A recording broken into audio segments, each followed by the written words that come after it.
So now let's move on to dairy and the impact it has on the body. So dairy is a staple food in the typical Western diet, with many people consuming milk, yogurt and cheese on a regular basis. And milk is marketed as like the best source of calcium and the necessity for good health. So, and this powerful message leaves many people feeling confused that they're going to be like calcium deficient if they don't eat dairy. So can you please talk us through the impact of dairy and, you know, what people can do if they cut dairy out, where they're going to get their calcium from? I think that the first thing to remember is that it's not natural to consume cow's milk. And I think when you realise that, it gives you a lot of reassurance, because clearly we have adapted and evolved over millions of years to get calcium from plant foods exceptionally efficiently. So what do I mean by it's not natural? Well, we are one of about 5,000 different mammalian species on the planet, and mammals are not meant to take the milk from another species. And when you think about it, cows are very different animals to human beings. They grow really quickly, getting to a very substantial weight within 18 months, whereas we're the slowest growing land mammal on the entire planet.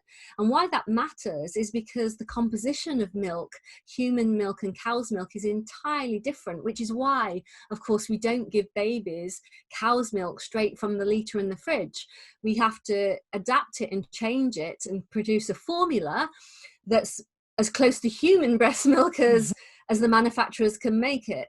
Now, that means it's too high in protein.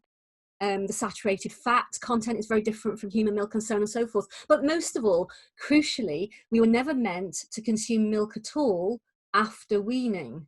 So as far as nature's concerned, we have no need for it whatsoever.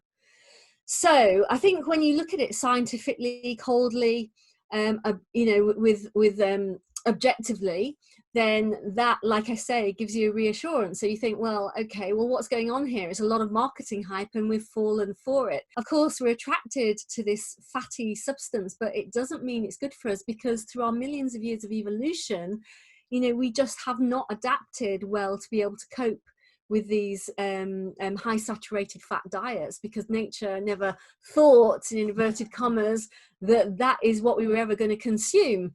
And so when you eat a diet that's loaded with things like saturated fats, of course, it increases your bad cholesterol levels, but also dangerously too. Remember I said that, you know, milk obviously comes from a cow. I'm not telling you anything new there, but what people often don't think about is has a 9-month pregnancy, and it's only when she gives birth to the calf that her milk production kicks in. Now, why does that relate to health? Well, she's then made pregnant again, and she's milked 7 months into her next 9-month pregnancy. And what this means, of course, is that the majority of milk swirling around the world is loaded with, of course, hormones and growth factors.